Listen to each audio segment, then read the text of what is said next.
নিরামিষ খেতে কিন্তু আমরা অনেকেই বেশ পছন্দ করি। সেই রকমই একটি নিরামিষ রেসিপি আজ আমি আপনাদের সাথে শেয়ার করব। নমস্কার বন্ধুরা, আমি শম্পা। আমার রান্নাঘর পাঁচফোড়নের গল্পতে আপনাদের সকলকে স্বাগত জানাই।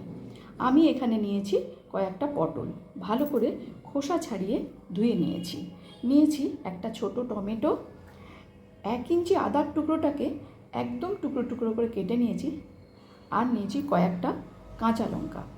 একটা মশলা তৈরি করব আমি। মিক্সার গ্রাইন্ডারের মধ্যে দিয়ে দিলাম 1 চামচ পোস্ত, দিচ্ছি বেশ কয়েকটা ভাঙা কাজুর টুকরো, দেব 1 চামচ সাদা তিল, আর দেব 2 চামচ গুঁড়ো দুধ।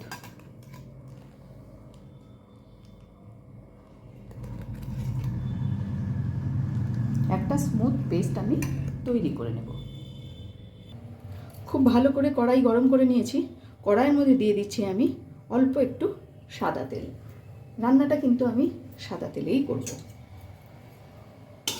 তেলও গরম হয়ে গেছে। এবার আমি পটলগুলো একে একে দিয়ে দেবো এর মধ্যে।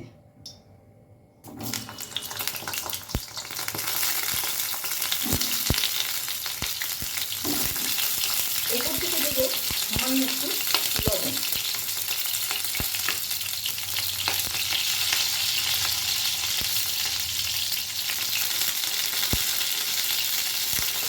গ্যাসের ফ্লেমটাকে মিডিয়ামে রেখে পটলগুলো কিন্তু একটু ভালো করে ভেজে নেব।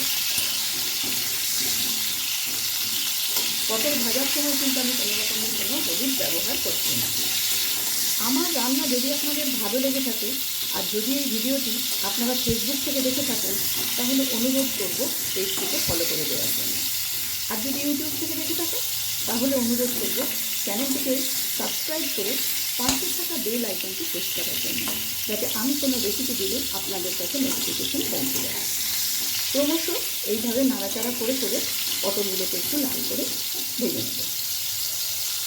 পটলগুলো লাল লাল করে ভেজে নিয়েছি। এবার আমি এগুলোকে নামিয়ে নিচ্ছি।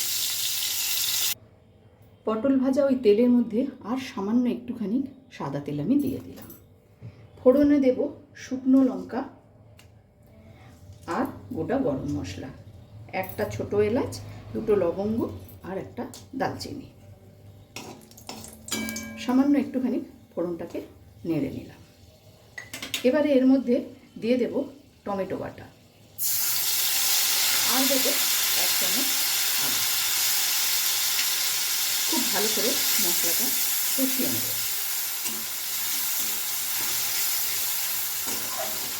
এখন এর মধ্যে দেব পরিমাণ মতন লবণ। হলুদ গুঁড়োর ব্যবহার আমি করব না এখানে। দেব লাল লঙ্কার গুঁড়ো আর সামান্য একটু দিতে হবে। এবারে মশলাটা খুব ভালো করে মিশিয়ে নেব এবং কষিয়ে নেব।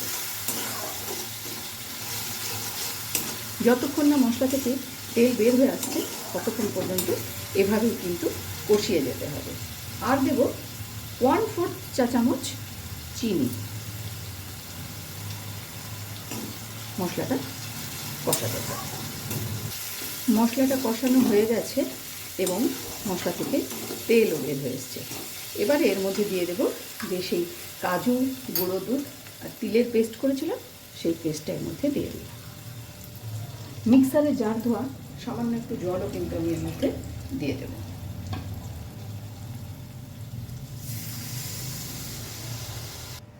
সব কিছু খুব ভালোভাবে মিশিয়ে নেব। যেহেতু এই মশলার মধ্যে কাজু আছে, সেহেতু কিন্তু ভালো করে একটুখানি নাড়াচাড়া করতে হবে, যাতে নিচে লেগে না যায়। বেশ কয়েক সেকেন্ড কিন্তু মশলাটাকে আমি নাড়াচাড়া করে একটু মিশিয়ে নিয়েছি সব কিছু একসাথে। এবারে এর মধ্যে সামান্য আর একটু জল দিতে হবে। গ্যাসের ফ্লেমটা কিন্তু এ সময় একদম আমি লোতেই করে রেখেছি। রান্নাটা কিন্তু একদম শুকনো শুকনো বা গা মাখা মতন হবে। এবারে ভেজে রাখা পটলগুলো এর মধ্যে দিয়ে দেব।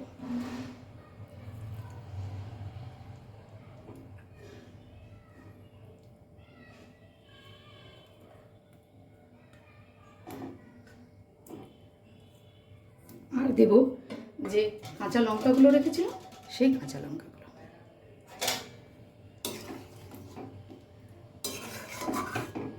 গ্যাসের ফ্লেমটাকে একদম লোতে করে প্রায় 4 থেকে 5 মিনিটের জন্য এটা আমি ঢেকে দিচ্ছি।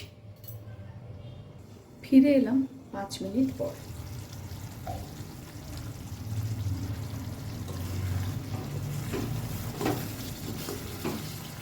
একদম মাখা মাখা তৈরি হয়ে গেছে। আমার কিন্তু মালাই পটল একদমই তৈরি। ওপর থেকে দিয়ে দেব সামান্য 1 চামচ ঘি। ঘিটা কিন্তু সম্পূর্ণই অপশনাল, আপনারা চাইলে দিতেও পারেন, নাও দিতে পারেন।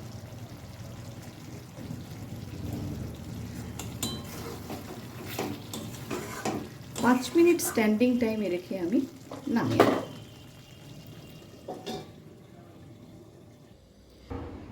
অনায়াসেই কিন্তু খুব কম সময়েই পটলের এই দুর্দান্ত রেসিপিটি বাড়িতে বানিয়ে নেওয়াই যায়। ভিডিওটি আপনাদের কেমন লাগলো অবশ্যই কমেন্টস করে জানাবেন। আজ তাহলে এই পর্যন্তই। দেখা হচ্ছে সামনের ভিডিওতে অন্য কোনো রেসিপির সাথে। ভালো থাকবেন, সুস্থ থাকবেন।